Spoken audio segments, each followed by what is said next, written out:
Good evening all friends. मैं आपका दोस्त Anil Malik, divisional child welfare officer Rohtak and state nodal officer child guidance counselling and welfare clinic. आज पुणे से एक बार फिर जानकी दास कपूर पब्लिक स्कूल सोनीपत के फेसबुक के माध्यम से हम ऑनलाइन मुलाकात कर रहे हैं। जानकी दास कपूर पब्लिक स्कूल के फेसबुक पे आप सबका स्वागत है। हरियाणा राज्य बाल कल्याण परिषद और जानकी दास कपूर स्कूल के सभी management, principal madam, myself, all teachers, सबकी तरफ से आपका अभिनंदन है, स्वागत है। इस सायंकालीन स्तर में जैसा कि मैडम प्रिंसिपल गीतांजलि ग्रोवर जी ने ये बहुत उनकी हार्दिक इच्छा थी कि अधिकतम लोग इस कार्यक्रम का लाभ ले सकें, और हरियाणा राज्य बाल कल्याण परिषद भी तत्पर है आपके दरवाजे तक पहुंच के आपको फैसिलिटेट करने का एक दृढ़ संकल्प लिया है, और आपके इस दोस्त को ये जिम्मेदारी दी है कि राज्य भर के बच्चों के साथ साथ शिक्षकों और संस्था के तौर पे एस्टेब्लिश किया है। ऐसी शख्सियत हमारे समाज में भले ही कम लोगों से हम इस तरह के कम लोग हैं, लेकिन हैं, और ऐसे लोगों से हमारा जुड़ाव बहुत लंबे समय तक चलता रहता है। उन्हीं शख्सियत में मैडम गीतांजलि ग्रोवर जी हैं, जो प्रिंसिपल हैं जानकी दास कपूर स्कूल की। मैं सभी मैनेजमेंट के सदस्य, प्रबंधन समिति के साथ साथ सभी प्यारे बच्चे और टीचर्स और ऑल रिस्पेक्टेड पेरेंट्स जो हमारे दोस्त हैं, रूबरू हम मिले हैं। उसके बाद कोविड-19 का दौर शुरू हुआ तो एट द डोर स्टेप हम फिजिकल डिस्टेंसिंग को मेंटेन करके आगे ये काम कर सकेंगे। ऐसी उम्मीद है कि जल्द भी हमारी मुलाकात होगी। मीनवाइल हम दूरियां ना आज हैं ना आने वाले कल होंगी। हम एक उद्देश्य के साथ और निस्वार्थ भाव से हम और आप सभी लोग कि हमारे बच्चे हैं वो सशक्त हों, वो काबिल हैं, लेकिन उनकी काबिलियत को हमें मिलजुल के पहचानना है, उन्हें एक सही मार्गदर्शन देना है, और सही रास्ते और सही मंजिल पे जब वो चलेंगे तो राष्ट्र निर्माण में अपनी भूमिका अदा करेंगे। इसी शुरुआत के साथ मैं आपका दोस्त अनिल मलिक आज मैडम प्रिंसिपल गीतांजलि जी ने जो चाहा था कि हम पेरेंटिंग सेशन भी कई पार्ट्स में अगर करें तो ज़्यादा बेनिफिट लोगों को मिलेगा, उसी के मद्देनज़र जो माता पिता जिनके बच्चे प्राइमरी लेवल तक पढ़ रहे हैं, हो सकता है उनके बच्चे बड़े भी हों, सीनियर क्लासेस में भी हों, और बहुत से ग्रैंड पेरेंट्स भी हमारे इस प्रोग्राम को अटेंड कर रहे हैं। हम चाहते हैं कि ऐसे लोगों के साथ हमारा संपर्क रहे, उनसे हम बहुत कुछ सीखना चाहते हैं। जीवन का अर्जित ज्ञान, ऑब्जर्वेशन पावर और अनुभव ये बहुत महत्वपूर्ण है। आज बहुत साधारण तौर तरीके से हर किसी को मालूम है कि बच्चों की परवरिश कैसे की जाती है। निसंदेह अगर हम हमारे बड़े बुजुर्गों की बात करें, जो दादा दादी की बात करें, वो ज़्यादा अनुभवी हैं, उनको ज़्यादा कौशल है, लेकिन वक्त बदल रहा है। टेक्नोलॉजी का टाइम है, प्रौद्योगिकी आधुनिक युग है। सोशल मीडिया ने बहुत सी ज़रूरतों को पूरा करने के लिए अपने आप को पेश किया है, लेकिन उन ज़रूरतों को पूरा करने के साथ साथ बहुत सी ऐसी विषमताएं और ऐसी घटना दुर्घटना भी हो रही है इंटरनेट के माध्यम से, जो सोशल मीडिया पे हम लोग उसका इस्तेमाल करते हैं, और विशेष तौर से जो चाइल्ड जो 18 साल से नीचे की एज ग्रुप के हैं, उनके साथ शोषण कई तरह का हो रहा है। हम उनको जागरूक कर सकें, हम खुद के प्रति बीइंग ए पेरेंट्स हमारी भूमिका क्या है, उसके विषय में हम थोड़ा सा बातों को एलोब्रेट करके खुले मन से, खुले विचारों से, खुले दिमाग से सोचें समझें और एक दूसरे के साथ सलाह मशवरा कर सकें, तो ये चीज़ें बहुत हेल्पफुल हो सकती हैं। पेरेंटिंग की अच्छी टेक्निक्स क्या हैं? एक दोस्ताना संबंध और दोस्ताना व्यवहार बच्चों के साथ रहे तो उसके क्या फ़ायदे हैं? सबको मालूम है कि हम आप माता पिता की भूमिका से पहले दाम्पत्य जीवन में जब प्रवेश करते हैं, यानी कि इंसान, कोई भी इंसान जब दाम्पत्य जीवन में प्रवेश करता है तो नव दंपति को अपना भविष्य निर्माण, सुंदर घर और सुशील सर्वगुण संतान का सपना होता है कि हमारे घर में ये सुख सुविधाएं हो, हमारा घर महल की तरह हो। मतलब जैसी इंसान जहाँ तक सोच सकता है, उसकी क्षमता है आर्थिक और सामाजिक, वो अपने सपनों के घोड़ों को दौड़ा के रखता है। सपनों की दुनिया होती है, आहिस्ता आहिस्ता धरातल पर सच्चाई के करीब हम जाने लगते हैं और बहुत सी चीज़ें ऐसी हैं जो हमारे सपनों से छूटते चली जाती है। उसकी वजह ये होती है कि हम जो सपने देखते हैं उन्हें जीवन का लक्ष्य नहीं बना पाते हैं शायद। यही सब हमारे दाम्पत्य जीवन में होता है। माता पिता जब शादी एक युवा बच्चे की करते हैं, वो दाम्पत्य जीवन में आ जाता है, तो उस सुंदर घर के साथ साथ उसका सपना होता है कि उसकी संतान, उसके बच्चे लड़का है या लड़की है, विशेष तौर से बिना लिंग भेद के प्रकृति ने जो हमें दिया है, स्वीकार किया है, करना भी चाहिए। एक आशा और उम्मीद के साथ कि हमारे बच्चे सर्वगुण संपन्न होने चाहिए। और ये सपना कोई बुरा नहीं है, लेकिन इसको हकीकत में हम अंजाम कैसे, धरातल पे सच्चाई से रूबरू होते हुए, संघर्ष करते हुए इस सपने को हकीकत में कैसे बदल सकते हैं, उसके लिए हमें बहुत कुछ कार्य योजना पे काम करना पड़ता है। इन सपनों को साकार करने में सहायक बिंदु सिद्ध होते हैं विशेष तौर से हमारा ज्ञान और जीवन का अनुभव, क्योंकि हमारे बड़े बुजुर्ग, हमारा वातावरण, हमारी सामाजिक संस्थाएं, यानी कि जिस समाज में हम रह रहे हैं, अड़ोस पड़ोस, घर, रिलेटिव्स, वहाँ से हम तरह तरह का ज्ञान अर्जित करते हैं। सकारात्मक दृष्टिकोण हमेशा अपनाएं और वो ज्ञान अर्जित करते रहें। और ज्ञान जो हमने शिक्षा अपने पाठ्यक्रम की पुस्तकों से हासिल किया है, उससे ज़्यादा हम प्रकृति के नियम जो हैं उनको करीब से देख के, उनसे सीख के बहुत ज्ञान अर्जित करते हैं। और जैसे जैसे उम्र बढ़ती है, वो अनुभव जीवन के बारे में जो होता है, वो एक अच्छे परवरिश के कौशल निर्माण में बहुत सहायक सिद्ध हो सकता है। और वो सहायक इसलिए भी सिद्ध हो सकता है कि हमारे घर के जो बड़े बुजुर्ग हैं, अगर उनका एटीट्यूड सकारात्मक है और अपने जीवन को समर्पित भाव से हमें बांट रहे हैं और वो इसी तरह बांटते रहें, तो उनका जो अर्जित ज्ञान है, उस आयु का और हमारी आयु का बहुत फर्क है, तो बहुत लाभकारी। चर्चा करेंगे छोटे छोटे बच्चों, यानी कि 2 साल, 5 साल, 10 साल, इस एज ग्रुप के बच्चों के लिए कि पेरेंटिंग में क्या नियम हमें शुरुआती बाल्यावस्था और शैशवकाल से अपनानी चाहिए। छोटे छोटे बच्चों, यानी कि विशेष तौर से प्राइमरी स्तर के बच्चे जो हैं, उनके संदर्भ में माता पिता से परवरिश कौशल के बारे में, बच्चों के साथ मित्रवत व्यवहार व परवरिश की तकनीक कैसी होनी चाहिए, इस विषय पे हम फर्दर चर्चा करेंगे इस कार्यक्रम में।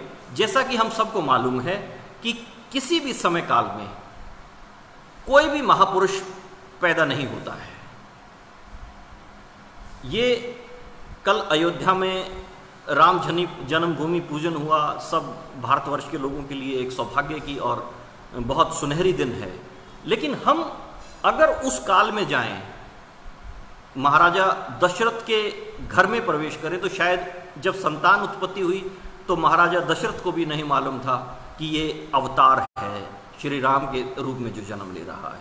इसीलिए मैंने कहा कि हम सबको मालूम है कि किसी भी समय काल में कोई भी महापुरुष पैदा नहीं होता। कोई भी कितना ही बड़ा आदमी क्यों ना हो, जन्म के समय बच्चा ही होता है।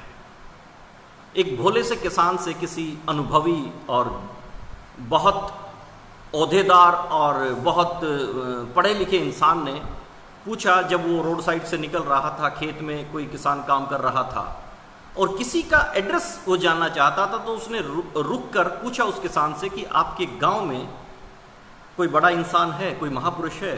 वो मासूम किसान ने बड़ी मासूमियत से रिप्लाई दिया कि नहीं जी, हमारे गांव में तो कोई बड़ा पुरुष पैदा नहीं हुआ, कोई महान पुरुष पैदा नहीं हुआ, सारे छोटे छोटे बच्चे होते हैं।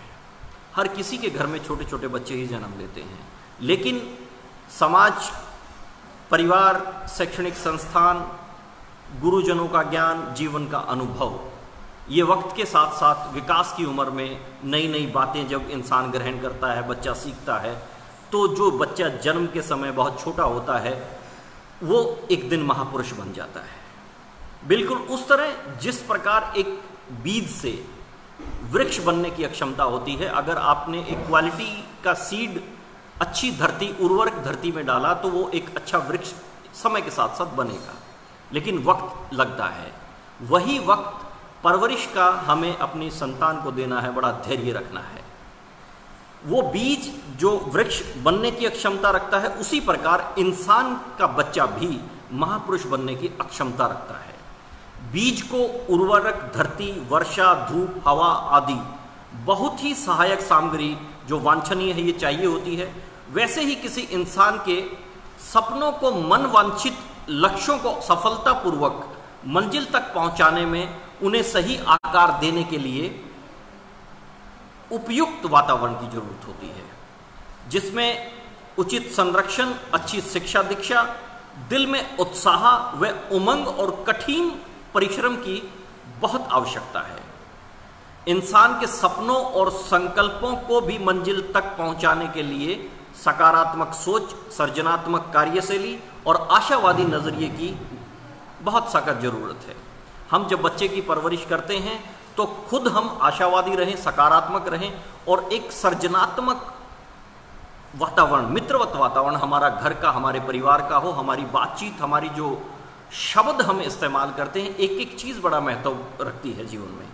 समय बदल रहा है दोस्तों, शुरुआत में मैंने कहा था समय बदल रहा है और समय के साथ साथ इंसान की समझ और आवश्यकताएं भी बदल रही हैं।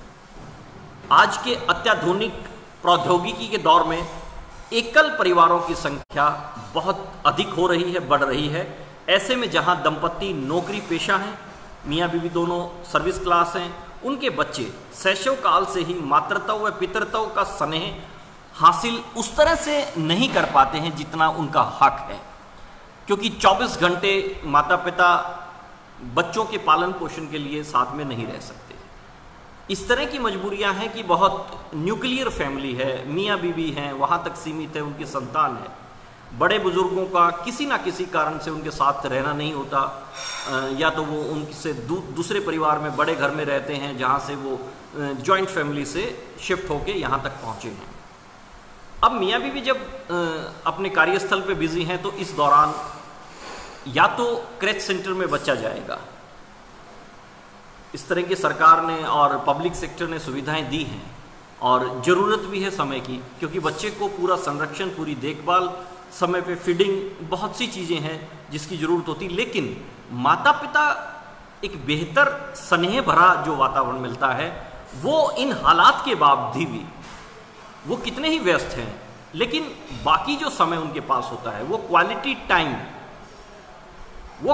टाइम बाल्यावस्था से, शैशव काल से, बच्चे के जन्म से निरंतर माता पिता का वो स्नेह मिलना चाहिए। छोटे छोटे बच्चे, क्योंकि जब परिवार छोटा है, अब महिला की अगर हम बात करें, वो नौकरी से जब वापस आती है कार्यस्थल से तो घर की जिम्मेदारी भी है, छुट्टी का दिन है, घर के काम सारे संभालने हैं। ये बहुत सौभाग्यशाली कोई महिला है जब उसको अपने लाइफ पार्टनर का पूरा सहयोग मिलता है, यानी कि किचन में भी अगर वो उसको साथ दे। ये हर परिवार की अपनी अपनी स्थिति है, इस पे हम ज़्यादा डीपली बात नहीं करना चाहेंगे। छोटे छोटे बच्चे इस वजह से टीवी स्क्रीन या कंप्यूटर व मोबाइल पर अधिक समय बिता रहे हैं। आप अपने आप से बात कीजिए, अपने परिवार में झांकिए। बच्चों का अधिकतर समय टीवी स्क्रीन के सामने जा रहा है, मोबाइल लैपटॉप के सामने जा रहा है, कंप्यूटर के सामने जा रहा है। जो सामने चल रहा है स्क्रीन पर वही देखा रहा है बच्चा, कि सामने उसको दिखाया जा रहा है कुछ, कोई कार्टून देख रहा है, या फिर वो थोड़ा सा बड़ा बच्चा हो गया तो फिर वो वीडियो गेम में बिजी हो जाएगा। जो बच्चे को दिखाया जा रहा है वो बच्चा स्क्रीन पे देखता रहता है, ग्रहण करता रहता है। ऑब्जर्वेशन पावर है बच्चे की। वर्चुअल दुनिया यानी कि आभासीय दुनिया में समय बिता रहा है, वास्तविक दुनिया से थोड़ा सा दूर है। वास्तविक दुनिया से बेखबर वर्चुअल दुनिया जो आभासीय दुनिया के करीब है, ये कार्टून और गेम चाहे कितने ही मजेदार क्यों ना हो, भले ही माँ भी ये सुकून महसूस करे कि बच्चा चुपचाप से बैठा है, टेलीविज़न देख रहा है, शोर शराबा नहीं कर रहा है, और उसको भूख भी शायद समय पे नहीं लगती है, क्योंकि उसका सारा कंसंट्रेशन टीवी स्क्रीन पे है। वो ये सुकून महसूस करती है, क्यों ना महसूस करे, क्योंकि उसको तो रिलीफ मिल रहा है ना, कि वो अपना तरीके से काम निपटा सकती है। बच्चा जब शांत है तो माँ भी खुश है। लेकिन आप इन बातों से बिल्कुल बेखबर मत रहिएगा कि सब कुछ सही हो रहा है, अच्छा चल रहा है। बेखबर मत रहिएगा। इन इलेक्ट्रॉनिक उपकरणों के साथ हमेशा चिपके रहना छोटे छोटे बच्चों को समाज में घुलने मिलने से रोक रहा है। आप जैसे जैसे बच्चे 3-4 साल की अवस्था में आ जाते हैं, 5 साल की अवस्था में आ जाते हैं और निरंतर वो मोबाइल और टीवी स्क्रीन के सामने ज़्यादा से ज़्यादा समय बिताते हैं, ऐसे बच्चे लोगों से मिलने से ऐतराज़ करते हैं क्योंकि उनको अपने कार्टून चैनल की याद आती है और वो हर वक्त उसके साथ रहना चाहते हैं, वैसा ही जीवन चाहते हैं क्योंकि वो दिखाया जा रहा है, वो बताया जा रहा है। उसी तरह के बच्चे, वो जो उनकी ऑब्जर्वेशन पावर है, जो उनका मस्तिष्क में वो ग्रहण करने की अक्षमता है, मन में जो विचार चल रहे हैं, बहुत कुछ सीख रहा है, लेकिन कितना सही है कितना गलत है ये निर्णय बाद में होगा। बहुत जरूरी है कि बच्चे समाज में घुल मिल के रहें, लोगों की पहचान करें, बशर्ते कि कार्टून की पहचान करें। जो प्यार दुलार, अपने से लोगों का जो रिश्तों का अपनापन होता है, आत्मिक लगाव होता है, सहनशील स्पर्श होता है, उसके माध्यम से जो वर्चुअल दुनिया है ये संभव नहीं हो पा रहा है। उसके लिए जरूरी है कि वो लोगों के संपर्क में आए और वो अपने आलिंगन में लें, बच्चों को सहलाएं, प्यार से दुलाएं, उनसे बातचीत करें।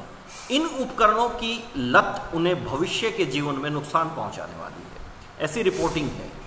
एक शोध नहीं हुआ है, सैकड़ों शोध हुए हैं, समय समय पे होते रहते हैं। जरूरत वक्त रहते समझने की है, वक्त रहते सारी बातें सही क्या हैं उनको समझना होगा। समय परिस्थिति क्या है, कैसी है, बारीकी से समझना होगा क्योंकि वो जरूरी समझ विकसित करनी होती है। आज सही वक्त है, हमें अपने आप को संभालना है, अपने आप को देखना है और ये ऑब्जर्वेशन करनी है कि हमारे बच्चे कैसे समय बिता रहे हैं। उत्तर प्रदेश के बरेली डिस्ट्रिक्ट में, डिस्ट्रिक्ट हेडक्वार्टर में शासकीय चिकित्सालय जो गवर्नमेंट हॉस्पिटल्स हैं, वहाँ पे एक रूम अलग से बनाया गया है जिसका नाम दिया गया है मन कक्ष। और इसकी जरूरत क्यों पड़ी? उनके यहां जो मैंने एक केस स्टडी पढ़ी, करीब 35 ऐसे बच्चे जो करीब करीब 3 साल, 4 साल, 2 साल की उम्र के। पहला बच्चा उनके यहां आया 3 साल का। प्रॉब्लम थी कि वो सारा दिन डोरेमोन, मोटू पतलू और सब कार्टून के सामने ऐसे बिल्कुल ध्यान लगा के देखता रहता था। माता पिता जब उनको लगता कि बच्चे को भूख लगी है, बच्चे को प्यास लगी है, उसको चेक करना चाहिए, तो वो बच्चा थोड़ा सा विरोध करता था इस बात का कि मुझे मत डिस्टर्ब करो, मैं बड़ा ध्यान लगा के बात कर रहा हूं।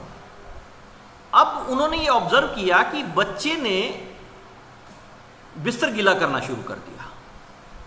वजह, क्योंकि वो 1 मिनट के लिए भी अपने कार्टून चैनल्स मिस नहीं करना चाहता था, वॉशरूम में नहीं जाना चाहता था।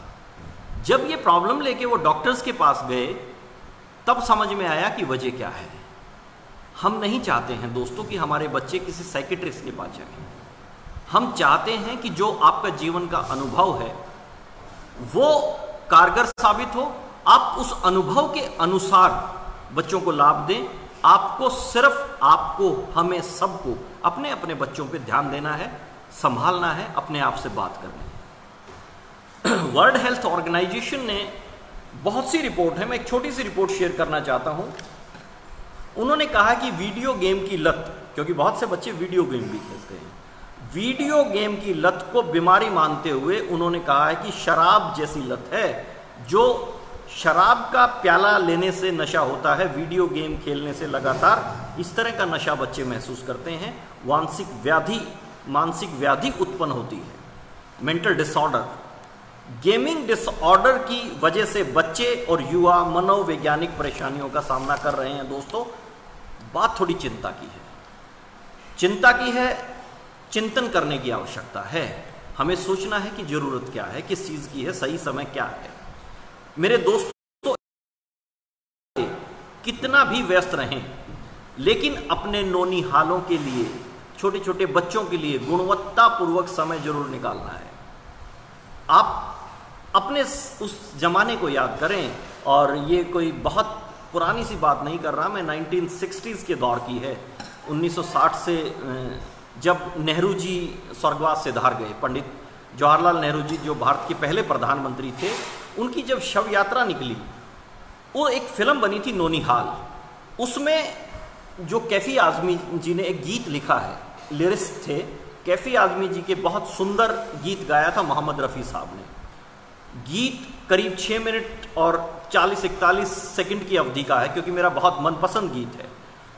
ऐसे ही जब मेरे ख्याल आया, आप लोगों से चर्चा का ख्याल आया, तो एक स्टेंजा मैंने उसमें से चुराया और जो मैं आपसे शेयर करना चाहता हूँ कि बच्चों को लेकर उन नौनिहालों की जिनकी हम बात कर रहे हैं, जिनके बारे में चिंतित हैं, और मैं कह रहा हूं कि चिंता छोड़िए, चिंतन कीजिए।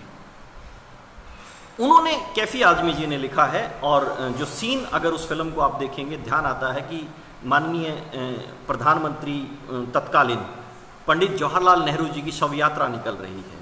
उसमें एक पहरा है, उसमें कहा है कि नौनिहाल आते हैं छोटे छोटे, इनको और भी ऊंचे पद पे जाना है, बशर्ते कि हम समय रहते इनकी परवाह करें, इनकी फिक्र करें, इनको वो परवरिश दें जिसके लिए ये हकदार हैं। आसमां इनका, बच्चों के बारे में ही कहा है, आसमां इनका, जमीन इनकी, जमाना इनका। आसमां इनका, जमीन इनकी, जमाना इनका, इन्हें कलियां ना कहो, ये हैं चमन साज सुनो। बहुत बेहतरीन ये पंक्तियां हैं, बहुत प्रेरित करती हैं, और मुझे लगता है कि हमें कम से कम अपने बचपन को याद रखना चाहिए और बच्चों को वो क्वालिटी टाइम देना ही चाहिए जिसके हकदार हैं। माननीय प्रधानमंत्री श्री नरेंद्र मोदी जी ने भी शायद बच्चों को ध्यान में रख के मन की बात कार्यक्रम शुरू किया है, और बच्चों से सवाल की अपेक्षा करते हैं कि आप समय समय पर लिखें। हर आम नागरिक को इल्तजा है, उनकी गुहार करते हैं, और वो विभिन्न कार्यक्रमों के माध्यम से बच्चों को प्रेरित करते रहते हैं। हमें अपनी अक्षमता अनुसार बच्चों की कार्य योजना पर निरंतर काम करने की आवश्यकता है, और मैं हरियाणा राज्य बाल कल्याण परिषद आपसे वांछित सहयोग की अपील करते हैं। और अपील सिर्फ यही है कि हम हमारे आसपास के बच्चों को क्वालिटी टाइम दें, गुणवत्तापूर्वक समय दें, उनको प्रेरित करें, ये बहुत आवश्यक है। अगर हम चाहते हैं कि हमारे बच्चे सुरक्षित रहें, संरक्षित रहें, तो ये आवश्यक है कि हमारे आसपास के, अड़ोस पड़ोस के, शहर के हर वर्ग के लोग, बच्चे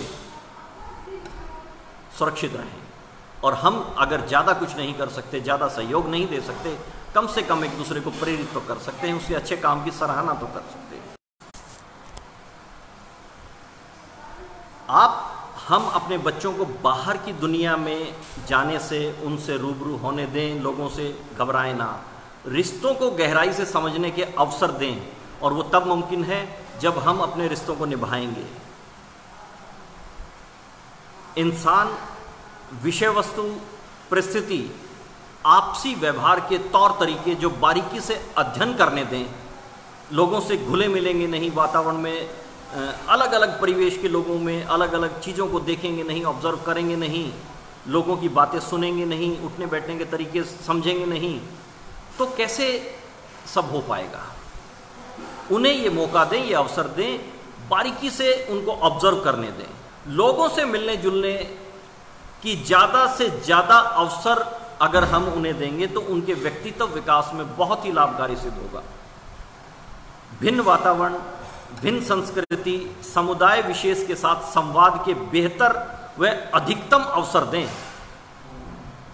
इससे उनकी कम्युनिकेशन स्किल डेवलप होगी, संप्रेषण कला बढ़ेगी।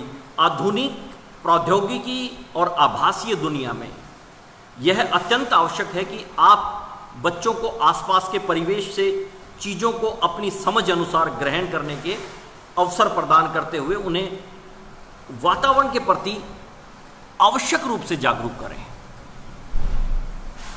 वातावरण के प्रति पल पल हर चीज के लिए जागरूकता इसलिए आवश्यक है क्योंकि बच्चों को सोचने की, सवाल पूछने की, बोलने की, काम करने की आज़ादी दें, उनमें भरोसा कायम रखें, उनकी रुचि को जानें, खेलने दें, दौड़ने दें। कोशिश करें बचपन लंबे समय तक बच्चे जिएं। अगर बचपन लंबे समय तक चला तो किशोर अवस्था, निर्धारित समय पे किशोर अवस्था आएगी। बच्चों का विकास निरंतर चल रहा है, लेकिन उनकी बुद्धि, उनकी चंचलता, उनका बालपन अगर कायम रहा, लंबे समय तक वो बाल्यपन, वो बाल्यावस्था कायम रही, तो वो संघर्ष की घड़ी थोड़ी सी छोटी हो सकती है। और वो तब होगा जब हम उन्हें बचपन में आज़ादी देंगे, उनकी रुचि अनुसार काम करने के मौके देंगे, खेलने कूदने के अवसर देंगे, उन पे भरोसा कायम रखेंगे। अति आवश्यक है। उन्हें विभिन्न प्रतियोगिताओं में प्रतिस्पर्धा के अवसर प्रदान कीजिए, मजबूर मत कीजिए। लेकिन स्कूल अथॉरिटीज अलग अलग समय में अलग अलग बच्चों की अक्षमता अनुसार, क्योंकि उनसे बेहतर कोई नहीं जानता है, एक माता पिता और एक समय के बाद आपके शिक्षक, जो बच्चे को शिक्षक पढ़ा रहा है, उससे बेहतर माता पिता भी नहीं जानते हैं कि बच्चे में क्या काबिलियत है, कितनी अक्षमता है, किस क्षेत्र में ये अपनी किस्मत आजमाए तो कामयाब हो सकता है। क्योंकि बच्चे की रुचि को समझ रहे हैं, बच्चे को आईक्यू को समझ रहे हैं, इसलिए बच्चों को विभिन्न प्रतियोगिताओं में प्रतिस्पर्धा के अवसर अवश्य प्रदान करें।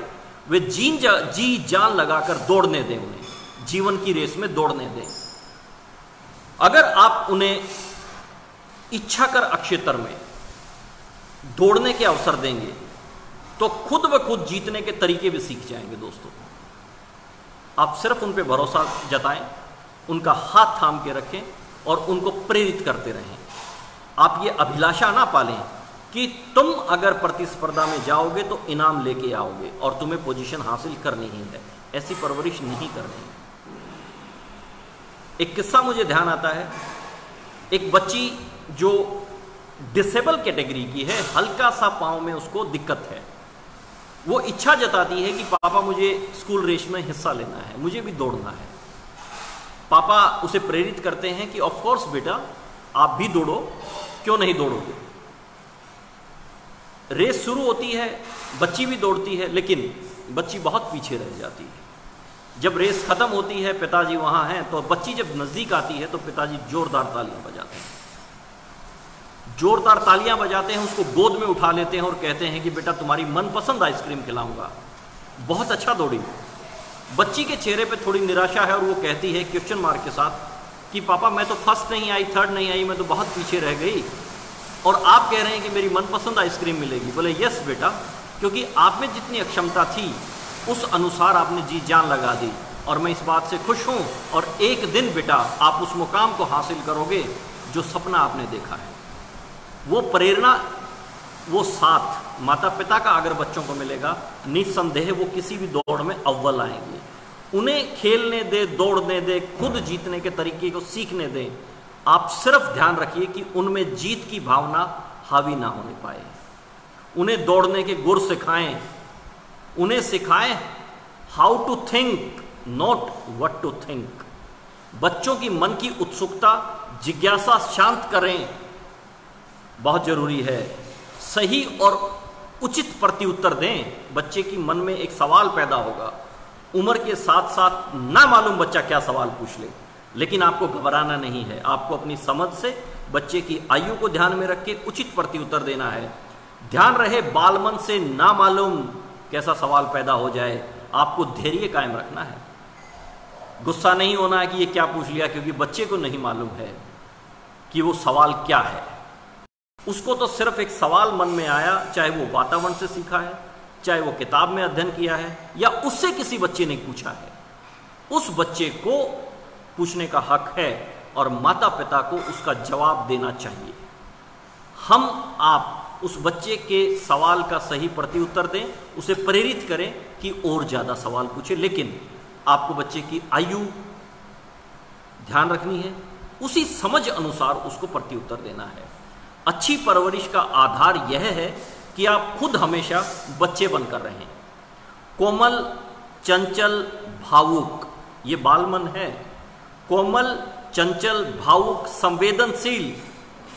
अपने बचपन को दोस्तों कभी मत भूलना और हमेशा याद रखें कि जब बचपन था, याद कीजिए आप, जो आज बच्चे कहते हैं आप भी ऐसे ही थे। जब बचपन था, जवानी एक सपना थी, हम कब बड़े होंगे, हम कब आज़ाद होंगे, हम कब जवान होंगे, हम कब इच्छा से काम करेंगे। हम और आप एक जैसा ही सोचते थे। जब बचपन था तो जवानी एक सपना थी। जब घर में रहते थे तो आज़ादी अच्छी लगती थी, अरे कब पीछा छूटेगा, कब बाहर जाएंगे, इस तरह के विचार बाल मन में चलते थे। अगर आज के बच्चे भी ऐसा सोचते हैं तो क्या गलत करते हैं। अगर आप बच्चे बन के रहेंगे बच्चों के साथ तो उनको सही समय पे वो आज़ादी मिलेगी, जरूरी है। वो सोच कायम रहे, लेकिन आपको ठीक दिशा देनी है, ठीक मार्गदर्शन करना है कि सही वक्त पे सारी चीज़ें अच्छी रहती हैं। सच तो यह है दोस्तों कि जब बचपन में सोचते थे कि हम कब बड़े होंगे, और अब सोचते हैं कि बड़े क्यों हो गए, क्योंकि जिम्मेदारियां बढ़ रही हैं।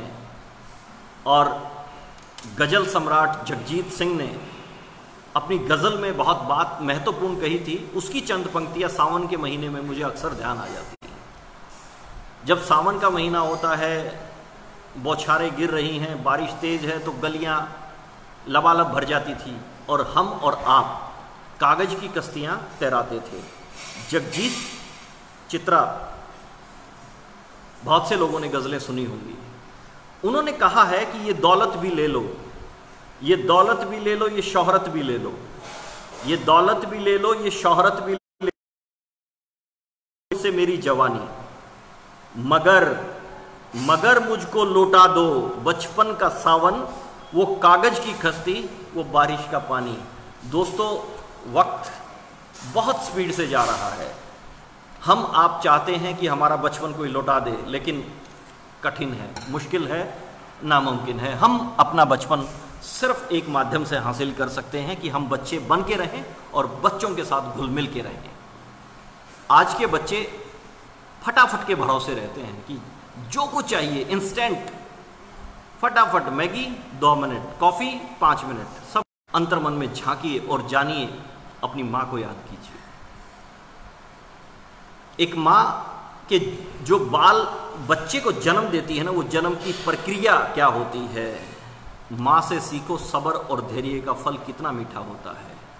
जिस माँ ने चाहा नहीं लेकिन प्रकृति ने मजबूर किया और अनमेच्योर 9 महीने से पहले 7 महीने में 8 महीने में अगर बच्चा डिलीवर हुआ तो उसको थोड़ा सा कष्ट हुआ। वो सब्र और धैर्य माँ को ध्यान में रखेंगे तो हमेशा याद रखेंगे। बच्चे इंस्टेंट दुनिया में जी रहे हैं, उनको सब्र और धैर्य आवश्यक रूप से सिखाएं। चंद पंक्तियां मुझे फिर प्रेरित करती हैं जब मैं सब्र और धैर्य की बात करता हूं। हर घर में फ्रीजर है, हर घर में फ्रीज है। गर्मी के मौसम में आइस क्यूब चाहिए, बर्फ जमने में वक्त लगता है। मौसम बदलता है, टेम्परेचर का ऊपर नीचे होना होता है, बहुत इंटीरियर हिल्स पे जाके कहीं बर्फ गिरती है, उसके लिए भी समय निर्धारित है। पानी को बर्फ में बदलने में वक्त लगता है दोस्तों, सबको मालूम है। पानी को बर्फ में बदलने में वक्त लगता है, ढलते हुए सूरज को निकलने में भी वक्त लगता है। थोड़ा धीरज रखो, थोड़ा और जोर लगाओ। बच्चों को समझाना है, धैर्य रखो, समय पे सारी चीज़ें होंगी। हम आपके साथ हैं, हम भी इस जीवन को जीना चाहते हैं मेरे दोस्त। और जिस दिन बच्चों को ये भरोसा हो गया कि माता पिता उसके सबसे अच्छे दोस्त हैं, तो उम्मीद रखिए कि बहुत कम संभावना है कि बच्चा दिशाहीन हो जाएगा। और हर माता पिता शायद यही सपना पाले हैं, और ये वास्तविक भी है और सही भी है कि बच्चे दिशाहीन ना हो, क्योंकि आज के दिन शोषण की घटनाएं बहुत घट रही हैं। तो बच्चों को बहुत सहजता से, सलीके से बताएं कि पानी को बर्फ में बदलने में वक्त लगता है, ढलते हुए सूरज को निकलने में भी वक्त लगता है। थोड़ा धीरज रखो, थोड़ा सा सब्र करो और जोर लगाते रहो।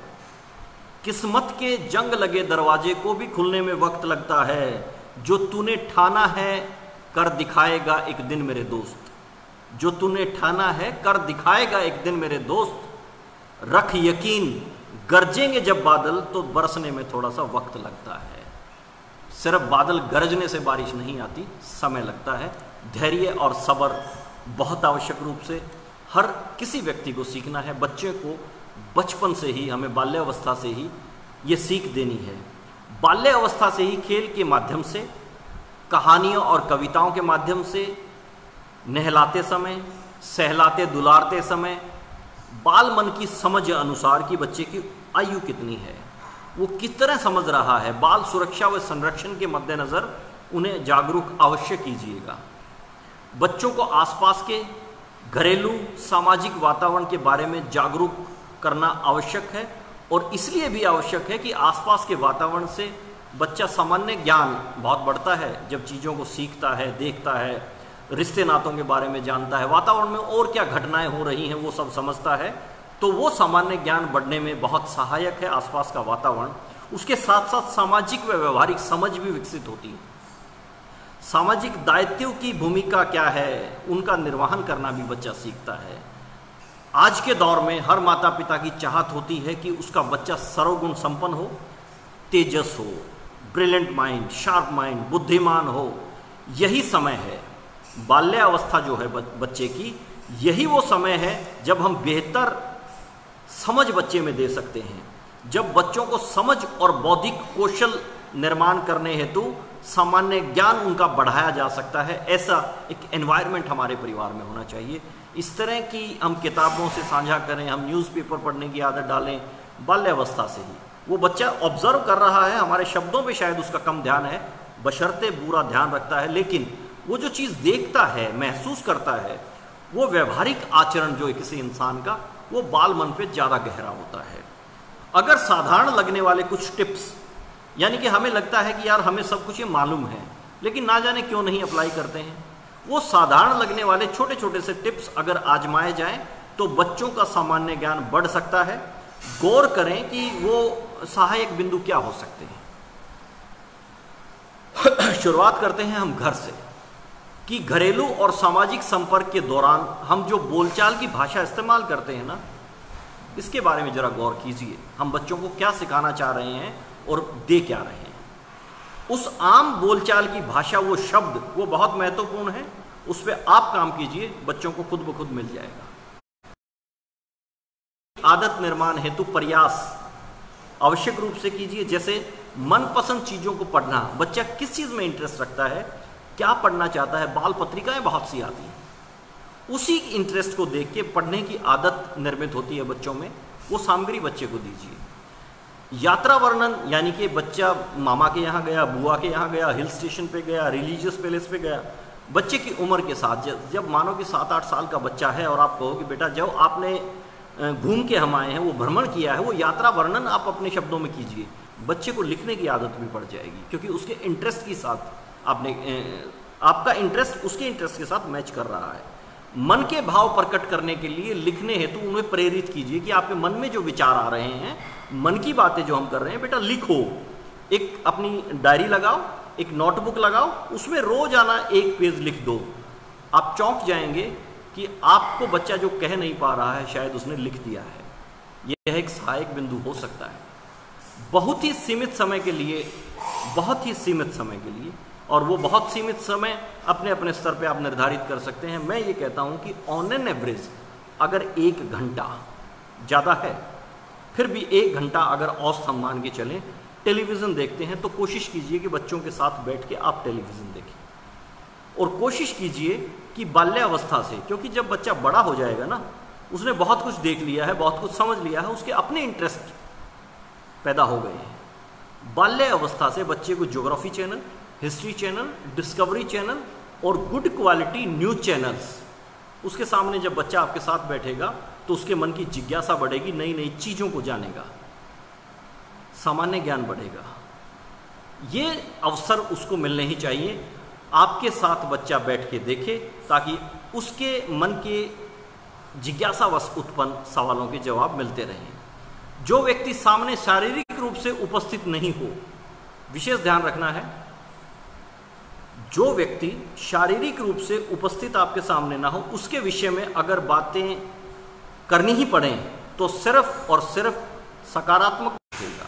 बच्चा पीठ पीछे बुराई करना सीखेगा, और ये किसी भी सूरत में किसी इंसान के लिए अच्छा नहीं है कि हम पीठ पीछे किसी की बुराई करें। उसकी सराहना करें, जितना उसके सराहना करें, उसके अच्छे काम की प्रशंसा करें, लेकिन बहुत बड़ा जिगर चाहिए होता है किसी की तारीफ के लिए। अक्सर लोग पीठ पीछे बुराइयां करते हैं, कृपया करके मत कीजिए। हमेशा याद रखें कि बच्चों की पहली पाठशाला घर, पहले शिक्षक माता पिता तथा पहले परामर्शदाता दादा दादी होते हैं। शायद इसलिए कहा भी गया है कि जो सच्चाई भी है कि जैसी नींव डालोगे वैसी ही बुलंद इमारत बनेगी। नींव अगर कमजोर है तो बुलंद इमारत कहां से बनेगी? जैसी नींव डालोगे इमारत वैसी ही तैयार होगी। अब दोस्तों, आपको ये सोचना है कि आपके बच्चे कितने सशक्त हों, उनका व्यक्तित्व कैसा हो। बच्चे संपदा हैं दोस्तों, दायित्व नहीं है। Childrens are your asset not liability. आप कभी भी, विशेष तौर से बेटियों के बारे में तो बिल्कुल भी ऐसा मत सोचिए, ये भाव मन में नहीं आना चाहिए। वो बच्चे आपकी संपदा हैं, संपत्ति हैं, वो दायित्व नहीं है। ये कुदरत ने आपको मौका दिया है और आप इस मौके से चूकिए मत, अच्छी परवरिश पे ध्यान दीजिए। एक स्वस्थ, सृजनशील, क्रिएटिव, कंस्ट्रक्टिव समाज के निर्माण में हर व्यक्ति की अपनी विशेष भूमिका होती है। इसलिए हर नागरिक अगर खुद अपने बच्चे की बेहतरीन परवरिश की सोचता है तो उसे सामाजिक स्तर पर हर बच्चे को बेहतरीन व्यवहारिक तौर तरीके आजमाने होंगे। एक बच्चा गली से निकल रहा है, आप मुस्कुरा के देख सकते हैं, उसकी तारीफ में चंद शब्द कह सकते हैं। जैसे आपकी संतान ने बहुत अव्वल दर्जा हासिल किया है, मैं आपको बधाई देता हूं। मैं जानकी दास कपूर स्कूल के सभी बच्चों को, सभी शिक्षकों को, सभी अभिभावकों को पुण्य से बधाई देता हूं जो उन्होंने 10th और 12th के बेहतरीन रिजल्ट दिए हैं। उनके उज्जवल भविष्य की मनोकामना करता हूं, दिल से करता हूं, एक दोस्त की तरह, एक पिता की तरह। हर व्यक्ति की जिम्मेदारी है कि हर बच्चे के प्रति हमारा ये मनोभाव हो और जो हम कर सकें वो करें। बच्चे के चेहरे पे मुस्कान होनी चाहिए। अगर हमारी गली मोहल्ले के बच्चे मुस्कुराते चेहरे के हैं, खुश दिल हैं, तो इसका मतलब कि वहां जितने रेजिडेंट हैं सब अच्छे इंसान हैं। निदा फाजली साहब की अगर शायरी आपने कभी गौर किया है तो उन्होंने गज़ल लिखी है, बहुत बेहतरीन गज़लें लिखी हैं। 2 लाइन मुझे बहुत प्रभावित करती हैं। कहा है कि घर से मस्जिद है बहुत दूर, घर से मस्जिद है बहुत दूर, चलो यूं कर लें किसी रोते हुए बच्चे को हंसाया जाए।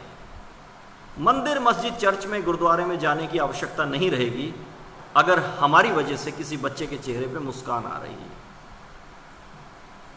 मुस्कुराते हुए चेहरे हमारी स्मृति से आहिस्ता से गायब नहीं होते हैं। और मेरे दोस्तों, मैं चाहता हूं कि आप सभी के चेहरे बहुत से सैकड़ों हजारों बच्चों के स्मृति में बने रहें। आपको अपनी भूमिका अदा करनी है, सकारात्मक व्यवहार करना है। बच्चों की अच्छी परवरिश तब होगी जब माता पिता और परिवार के अन्य सदस्यों का आपसी व्यवहार। परिवार में ऑन एन एवरेज 5-6 लोग जब रहते हैं, माता हैं, पिता हैं, बच्चा है, दादा है, दादी, कुल मिला के 2-3, सौभाग्य से अगर 4 जनरेशन है तो बहुत भाग्यशाली हैं। हम अगर 3 जनरेशन की भी बात करते हैं, जब परिवार में सभी सदस्य एक जैसे रहते हैं तो उनका आपसी व्यवहार कैसा है, उनकी आदतें क्या हैं, किसी भी तरह के अन्य कार्यों के प्रति बोलचाल का लहजा क्या है, उसके साथ साथ घरेलू सामाजिक वातावरण बहुत ही महत्वपूर्ण होता है।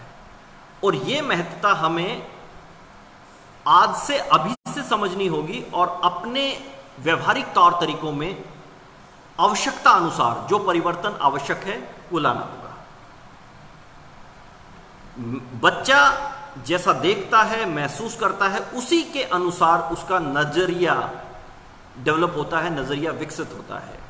लेकिन ध्यान रहे, सकारात्मक वातावरण घरेलू और आपकी बातचीत का, आपके रिश्तों के बीच में सकारात्मक वातावरण निर्मित करना और उसे स्वीकार करते हुए ग्रहण करना थोड़ा कष्टकारी हो सकता है, लेकिन जिंदगी बदल देगा दोस्तों। अपने आप को अगर ये सकारात्मक परिवर्तन की तरफ हम लेके जाएंगे तो जिंदगी में बहुत बड़ा भारी बदलाव आएगा। लेकिन फिर कह रहा हूं, धैर्य और सब्र रखना पड़ेगा, समय लगेगा, नतीजे एकदम से नहीं आएंगे, लेकिन आएंगे अगर समय रखेंगे। वो वातावरण हमारे घर में क्या है, हमारे पड़ोस का क्या है, हम क्या सीख दे रहे हैं, कैसे शब्द हैं, ये बहुत महत्वपूर्ण है। लेकिन लॉन्ग टाइम मेमोरी में आपका व्यवहारिक आचरण कि आप प्रैक्टिकली कैसे हैं वो रहता है। मैं एक ऐसे परिवार की बात कर रहा हूं जो निहायत गरीब परिवार है, झुग्गी झोपड़ियों में जो रहता है। मियां बीवी के साथ उनके दो बेटे हैं। उनकी उम्र करीब करीब एक की 8 साल और एक की करीब 10 साल से थोड़ा सा कम और 9 साल से बड़ा। घर का सीन ये है कि माँ, जो बच्चों की माँ है, उस इंसान की पत्नी है, वो लोगों के रोटी पकाने के लिए जाती है, बर्तन मांजती है, झाड़ू पोछा करती, बहुत मेहनती है, मेहनत कर रही है, बच्चों की परवरिश कर रही है। दुर्भाग्य, पिता शराबी है, सुबह उठते ही रात को पता नहीं कब सोता है, लेकिन वो नशे में धुत रहता है। घर में जब आता है सिर्फ पैसे की डिमांड करता है, या फिर बच्चों की मां को, अपनी पत्नी को बेल्ट से और जूतों से बहुत पिटाई करता है। अब उम्मीद कीजिए कि ऐसे परिवार की संतान कैसी होगी। समय बीत रहा है। इस घटना के जब बच्चों की उम्र करीब 8 साल और करीब 9.5 साल है, 15 साल के बाद उनके पड़ोस में एक टीचर जो पहले से ही रहते हैं, बच्चे उनसे ट्यूशन के लिए जाते हैं, लेकिन टीचर पैसे नहीं लेता है। वो अतिरिक्त समय में पढ़ाता है, उन्हें ज्ञान देता है, व्यवहारिक आचरण के तौर तरीके बताता है, नैतिक मूल्यों का निर्माण कर रहा है। एक बच्चा निरंतर टीचर के पास जा रहा है, एक बच्चा स्किप करता है, वो बिल्कुल रेयरली कभी जाता है। वक्त बीत रहा है। 15 साल के बाद एक घटना घटती है। एक बच्चा एक बहुत अच्छी कंस्ट्रक्शन साइट के पास एक व्यक्ति खड़ा है, सुंदर, सुटेड बोटेड, बहुत लंबी सी गाड़ी है। वहां से एक व्यक्ति गुजर रहा है जो बुजुर्ग है। वो बुजुर्ग व्यक्ति उस युवा व्यक्ति से पूछता है कि बेटा, मैंने आपको देखा है कहीं। अब उस बुजुर्ग व्यक्ति के तरफ वो व्यक्ति देखता है, वो युवा देखता है और उसके चेहरे पे मुस्कान आ जाती है, खुश हो जाता है और वो चरण स्पर्श करता है, आशीर्वाद लेता है कि गुरुजी, अंकल, मुझे आशीर्वाद दो, सब आपके आशीर्वाद से है।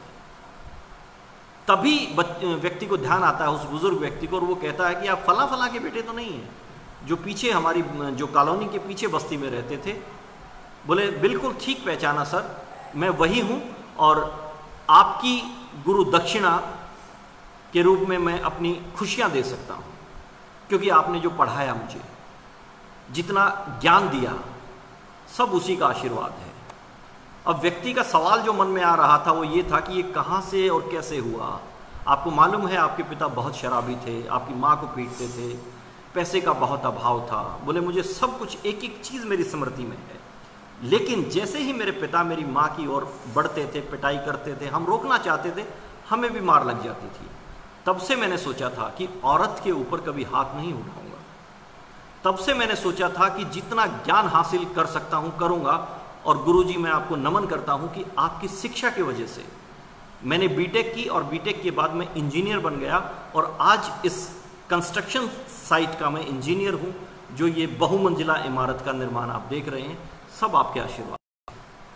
अब वो गुरुजी और वो बुजुर्ग व्यक्ति बहुत हैरान हुए और पूछा कि ये जो सुंदर सी औरत है, बोले जी ये मेरी बीवी है और ये भी इंजीनियर है, आज किसी चीज़ का अभाव नहीं है। तब उस बुजुर्ग व्यक्ति ने कहा कि कुछ दिन पहले मुझे तुम्हारा छोटा भाई मिला था, जो अक्सर मेरे पास पढ़ने नहीं आता था। अभी भी वो मैले कुचेले कपड़ों में नशे की हालत में था। मैंने उससे पूछा कि कहाँ से ये सब लिया, तो उसने बड़ा सरलता से जवाब दिया कि पिता से सीखा। तब उस टीचर ने, उस बुजुर्ग व्यक्ति ने जो कहा वो यह था कि आप वातावरण से सकारात्मक चीजें किस तरीके से ग्रहण कर सकते हैं, यह महत्वपूर्ण। उसी परिवार में, उसी माता पिता की तुम दोनों औलाद में एक शराबी और एक कामयाब इंसान। तो मेरे दोस्तों, ये बहुत महत्वपूर्ण है कि हमारा सामाजिक वातावरण, हमारा घरेलू वातावरण कैसा है और बच्चों का नजरिया कैसा विकसित हो रहा है। बच्चों का नज़रिया जैसे जैसे विकसित होगा, हम कामयाब और असफल व्यक्ति वहीं से निर्मित होगा। हमें हमारी कार्य योजना में ये चीज़ें शामिल करनी है और उसके महत्व को समझना है। एक सकारात्मक यानी कि कामयाब इंसान और एक नकारात्मक नाकामयाब शराबी। बच्चों के पहले आदर्श कभी मत भूलिए कि माता पिता होते हैं। बाल्यावस्था से शैशव काल से उनकी एक्टिविटीज़ देख रहा है, ऑब्जर्व कर रहा है और उनसे प्रेरणा ले रहा है। अब बढ़ती हुई उम्र में आपको देखना है कि आप आदर्श कायम रहते हैं या नहीं रहते हैं। आप माता पिता की भूमिका में उनके नायक के तौर पे हैं, नायिका के तौर पे हैं। जैसे जैसे बच्चों की उम्र बढ़ने लगती है, वो अपने माता पिता के साथ साथ अन्य लोगों के व्यवहार, बच्चों की रुचियों के अनुसार उनका अनुसरण करने लगते हैं और उनके नए नए रोल मॉडल सेट होने लग जाते हैं। इसलिए आपको हमेशा सावधान रहना है, जागरूक रहना है, सचेत रहना है। बायोलॉजिकल चीज़ें होती हैं, वंशानुगत हेरिडिटिकली जो चीज़ें होती हैं, उतनी ही महत्वपूर्ण वातावरण भी होता है। जैसे कि माता पिता की बौद्धिक क्षमता वंशानुगत चीज़ें हैं, आदतें, शारीरिक बनावट के साथ साथ चलने फिरने, उठने बैठने, बातचीत के तौर तरीके बच्चों के व्यक्तित्व पर उनकी छाप पड़ने लगती है। इसलिए आप संभलिए, आपका व्यक्तित्व कैसा है, आपका चाल चलन क्या है, आपका बोलचाल का, उठने बैठने का, बड़े बुजुर्गों का, बच्चों के साथ आम सामान्य जीवन में आपकी कैसी प्रतिष्ठा है, ये बहुत महत्वपूर्ण है। बच्चों के आदर्श आप कब तक रहेंगे ये आपके ऊपर निर्भर करता है। बच्चे उन पर भरोसा करने लगते हैं जो उन्हें ज़्यादा प्रभावित करते हैं, जिनमें ज़्यादा उनको सशक्त भूमिका में लगते हैं, उन जैसा ही बनना चाहते हैं। इसलिए बच्चों में अच्छी आदत का निर्माण उन्हें सिर्फ शाब्दिक रूप से नहीं, ज्ञान मत बांटिए, सिर्फ समझाइए मत, बल्कि व्यवहारिक आचरण की जरूरत है। आप जैसा करते हैं बच्चे वैसा ही बनने लगते हैं। एक बुक राइटर की मुझे किस्सा ध्यान आता है, बड़ी अच्छी अच्छी किताबें लिखते थे। उसमें एक ऐप था, स्मोकिंग करते थे, बहुत स्मोकिंग करते थे। एक सिगरेट बुझी नहीं, दूसरी फिर लगा ली। बेटा है, देख रहा है सब कुछ। एक उम्र का वो दौर कि बच्चा किशोर युवा है, करीब 17 साल की उम्र है, और पिता धूम्रपान के दुष्प्रभाव के ऊपर एक किताब लिख रहे हैं। जब तक वो किताब पूरी होती है, कुछ महीने उसमें लगते हैं, और तब तक ना मालूम कितनी सिगरेटें पिता पी चुके हैं। बच्चा बड़ा हैरान है कि विषय है धूम्रपान के दुष्प्रभाव, और मैं देख रहा हूं कि पिता तो रेगुलर स्मोकिंग करते हैं। अब इनॉग्रेशन का टाइम होता है कि किताब का विमोचन होना है, इनॉग्रल फंक्शन है, इनविटेशन है, अच्छे प्रबुद्ध लोगों की भीड़ है, क्योंकि बड़े शोहरत हासिल थी उन राइटर साहब को। साथ में परिवार को और उस बेटे को भी जाने का अवसर मिला। अपनी स्पीच के माध्यम से उन्होंने अपने बेटे के बारे में बड़ी तारीफ की कि मेरा बड़ा बच्चा बहुत अच्छा है, लायक है, और जब मैं किताबें लिख रहा था तो ये बहुत माइन्यूटली ऑब्जर्व कर रहा था, और शायद मुझसे बहुत प्रेरणा इसने हासिल की होगी, ये भी अच्छा राइटर होगा। आयोजकों ने बच्चे को भी इनवाइट किया कि 2 शब्द बेटा आप अपने पिता के बारे में कुछ कहना चाहेंगे। बच्चा स्टेज पे गया और सिर्फ यही कहा कि मेरे पिता ने धूम्रपान के दुष्प्रभाव विषय पे किताब लिखी है, मुझे नहीं मालूम उनके मस्तिष्क में यह आइडिया कैसे आया। शायद वो इतना धूम्रपान करते हैं कि उनके शरीर पे उसके दुष्प्रभाव आने लगे होंगे, और उन्होंने लोगों को प्रेरणा देने के लिए ऐसी किताब लिखी होगी। लेकिन मैं आपसे माफ़ी चाहता हूँ, मेरे पिताजी से माफ़ी चाहता हूँ, पिछले 6 महीने से मैं भी निरंतर स्मोकिंग करता हूँ। पिताजी किताब के माध्यम से और शाब्दिक आचरण में यही कहा है कि स्मोकिंग मत करना, फेफड़े खराब हो जाएंगे, कैंसर हो जाएगा। लेकिन मेरी बात ये समझ में आ रही थी कि अगर ये वास्तविक रूप से ऐसा होता है तो मेरे पिताजी निरंतर सिगरेट क्यों पी रहे हैं, बहका रहे हैं। तो दोस्तों, आपके शाब्दिक आचरण नहीं, आपका व्यवहारिक आचरण ज़्यादा प्रभावकारी होगा, इसलिए गौर कीजिए। छोटी छोटी सी बातें करें तो बहुत महत्वपूर्ण हो सकती हैं। एक तो घरेलू वातावरण आपका मित्रवत होना चाहिए, सहयोगी व सकारात्मक होना चाहिए, यानी कि बच्चों के आप दोस्त हों, हर तरह का सहयोग करें, उनको भरोसा दिलाएं कि हम आपके साथ हैं हमेशा। आप अपनी अक्षमता अनुसार 100% एफर्ट्स डालिए, हम आपके साथ जोर जबरदस्ती नहीं करेंगे। जो इच्छा है आपकी, एक उचित और सही मार्गदर्शन बच्चे को करते रहें, आहिस्ता आहिस्ता उसमें अकॉर्डिंगली बदलाव भी आएगा। बेहतर संवाद कायम जरूर कीजिए, यानी कि निरंतर बच्चों से डेली दिनचर्या के बारे में, आप अपनी दिनचर्या के बारे में बताएं, बच्चों से उनके पूछें, किस्से कहानियां सुनाएं, बच्चों को बोलने के समुचित अवसर प्रदान करें, उन्हें चुप मत करवाएं, बोलने दें। बच्चे के मनोभाव क्या हैं आपको मालूम हो जाएगा, बच्चों की रुचियां क्या हैं, उनकी अक्षमता क्या है जानें। बच्चों को गिरने, यानी कि बच्चा गलतियां करेगा, बार बार करेगा, कोई भी इंसान है काम करेगा, गलतियां करेगा, बच्चा नासमझ है, अभी इतना उसको मानसिक रूप से बौद्धिक रूप से विकसित नहीं है, गलतियां ज़्यादा करेगा, बच्चे को मालूम नहीं है। गलतियां करके ही तो हम सीखे हैं। बच्चों की गलतियों पर डांटे नहीं, उन्हें समझाएं गलत है, उन्हें सिखाएं कैसे सही होगा, और उनको प्रोत्साहित करें जब वो गलती को दोहराते नहीं है। शाबाश, वेल डन, वेरी गुड बेटा, बहुत अच्छा। बेहतर सामंजस्य स्थापित करना होगा, आपसी समझ, बेहतर एडजस्टमेंट आपके साथ, परिवार के बड़े बुजुर्गों के साथ, सामाजिक संस्था के दूसरे लोगों के साथ। ये चीज़ें बहुत महत्वपूर्ण हैं और बच्चों की तुलना कभी भी किसी इंसान के साथ नहीं करनी है।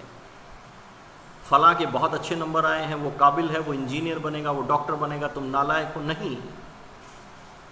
प्रकृति ने हर व्यक्ति को नायाब बनाया है, बेहतरीन। एक जौहरी की परख उसे हीरा बना सकती है, और वो जौहरी की परख आपकी और बच्चे के शिक्षकों की हो सकती है। आपका और शिक्षकों का बेहतर एडजस्टमेंट, कोऑर्डिनेशन होना चाहिए। आज कोविड-19 के दौर में पूरे राज्य में बहुत सी नेगेटिव खबरें जो आ रही है, उसमें माफ़ी चाहूँगा मैं, लेकिन सच्चाई है। बहुत से अभिभावक स्कूल अथॉरिटीज़ को बच्चों को पढ़ाने के लिए फीस ही नहीं दे रहे हैं। ऑनलाइन शिक्षा चल रही है, रेगुलर टर्मिनल एग्ज़ाम हो रहे हैं, वीकली टेस्ट हो रहे हैं, टीचर्स बहुत मेहनत कर रहे हैं, दिन रात लगे हुए हैं, लेकिन ना मालूम क्यों हम अपने बच्चों की फिक्र ही नहीं कर रहे हैं।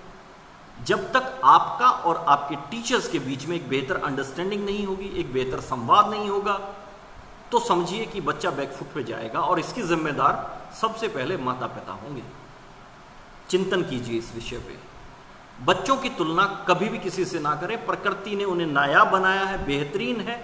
हमारी शिक्षकों की, माता पिता की जौहरी नज़र, वो परख चाहिए, उसे हीरा बना सकती है। तराशना होगा निरंतर, मगर धीरे धीरे। सब्र और धैर्य रखना पड़ेगा।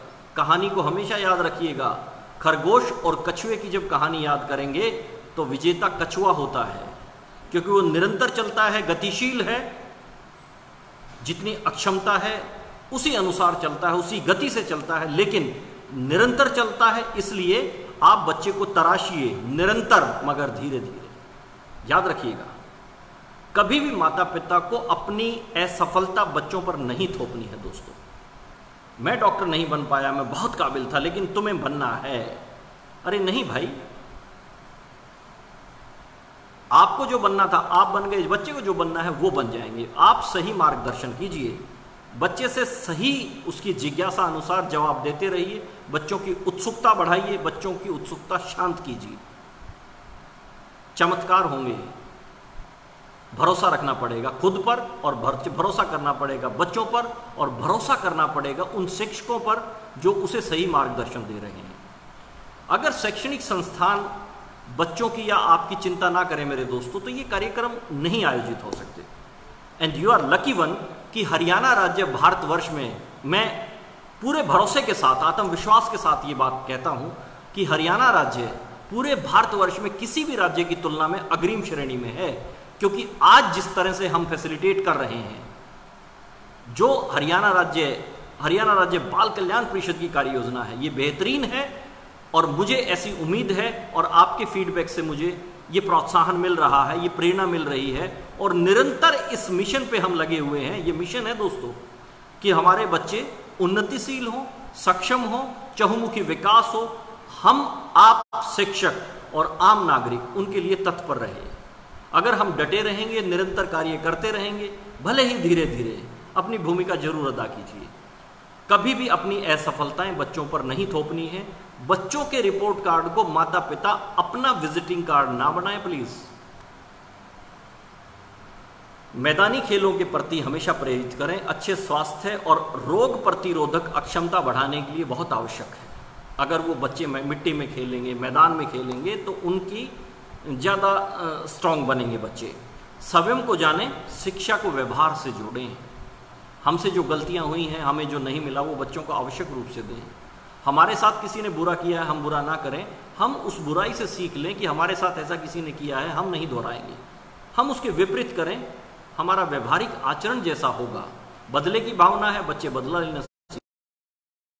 ईर्ष्या की भावना रखते हैं, बच्चे दूसरे से ईर्ष्या करेंगे, ईर्ष्यालु स्वभाव हो जाएगा। बच्चे देख रहे हैं कि मेरे माता पिता के साथ किसी ने गलत किया है, फिर भी वो शांत स्वभाव रखे हुए हैं, वो धैर्य रखे हुए हैं, और वो उचित शिक्षा, उचित माध्यम से हर काम कर रहे हैं।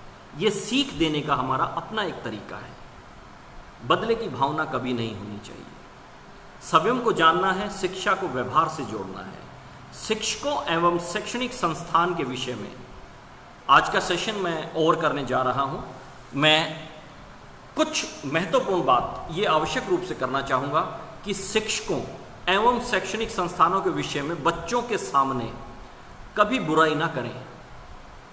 स्कूल का चुनाव आपका है, स्कूल अच्छा है, बुरा है, आपको मालूम है। मैं एक इंडिविजुअल जानकी दास कपूर की बात नहीं कर रहा।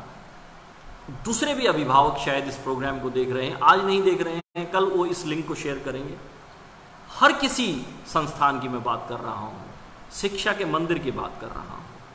शिक्षकों और शैक्षणिक संस्थान के विषयों में बच्चे के सामने कभी बुराई ना करें, सच्ची तारीफ हमेशा करें। जो उस संस्थान की खूबियां हैं, जो उनके टीचर्स में गुण हैं, वो एबिलिटीज़ हैं, उनके टीचर हैं, प्रिंसिपल हैं, उनकी तारीफ दिल खोल के करें। शिक्षकों की कार्यशैली व नज़रिए की हमेशा प्रशंसा करें। उनके पढ़ाने के तौर तरीके, अलग अलग टेक्निक्स हैं, बहुत अच्छी हैं, और उनका नज़रिया बहुत सकारात्मक है। वो बच्चे को हमेशा प्रेरणा देते हैं, प्रशंसा करते हैं, और बच्चे बड़ी तारीफ करते हैं अपने टीचर्स की।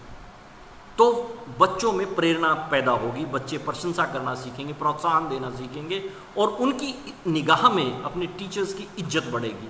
जब टीचर्स की इज्जत बढ़ जाएगी तो वो टीचर को स्वीकार करेंगे, टीचर की बातें समझेंगे, और फायदा किसका होगा? हम सबका, क्योंकि हमने एक अच्छे बचपन का निर्माण किया है।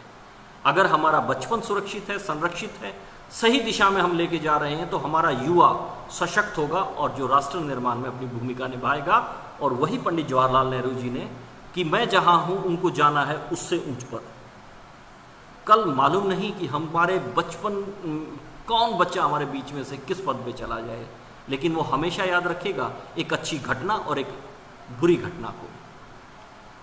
इसलिए हमें शामिल होना है, सहयोगी और दोस्ताना संबंधों के साथ अपने रिश्ते कायम करें, सच्चाई बोलना सीखें, झूठ का सहारा न लें। जब हम टीचर्स के नज़रिए की, उनकी कार्यशैली की तारीफ करेंगे, उनको प्रोत्साहित करेंगे, तो बच्चों का शिक्षकों व शिक्षा के महत्व के प्रति सकारात्मक नज़रिया विकसित होगा। बहुत आवश्यक है। बच्चे पढ़ाई से मन नहीं चुराएंगे, बच्चे क्यूरियसिटी होगी उनमें, अगला दिन कब आएगा, अपने टीचर के पास कब जाएंगे, और यह हमें रेगुलर बेसिस पे करना है। यह इसलिए भी जरूरी है कि शिक्षकों के प्रति आदर भाव व सम्मान का दृष्टिकोण व व्यवहार होगा, तो शिक्षक अपना सारा ज्ञान निचोड़ के बच्चों को दे देंगे। दोस्तों, बातें बहुत सी हैं करने के लिए, लेकिन मैडम प्रिंसिपल, मतलब मुंह पे उनकी तारीफ मैं नहीं ज़्यादा करना चाहता। उनकी जो सशक्त शिक्षकों की टीम है, जो मैनेजमेंट ने उनको सहयोग दिया है, जैसा वो अपने शब्दों से मैनेजमेंट के बारे में बताते हैं, उनकी तारीफ करते हैं, उनका एटीट्यूड है, वो अपने टीचर्स और नॉन टीचिंग स्टाफ के साथ जिस टीम वर्क के साथ काम करती हैं, वो बहुत सराहनीय है। मैडम गीतांजलि जी, मैं आई अप्रिशिएट योर एफर्ट्स, और मैं यही कमिटमेंट कर सकता हूँ कि हम निरंतरता बनाए रखेंगे, धीरे धीरे ही सही, महीने में चाहे एक बार मुलाकात हो, क्योंकि राज्य भर की जिम्मेदारी के साथ साथ चुनिंदा लोग आप जैसे सशक्त हैं जो अभिभावकों, शिक्षकों और बच्चों के लिए, उनके उत्थान के लिए अपनी ब्लेसिंग्स देते हैं। और इसी सहयोग भाव से हरियाणा राज्य बाल कल्याण परिषद के साथ आप हमारे साथ जुड़े हुए हैं। अगला सेशन हम किशोर अवस्था के बच्चों के पेरेंट्स के लिए कर सकते हैं, और लाइफ स्किल पे हम कर सकते हैं, बहुत से टॉपिक्स हैं। तो इस आशा और उम्मीद के साथ कि आज का दिन, आपका ये शाम बहुत अच्छी रही होगी, उत्साह भरी रही होगी, आने वाला कल मंगलमय रहे, आपको उज्जवल भविष्य के लिए, अच्छे काम के लिए मेरी शुभकामनाएं। नमस्कार।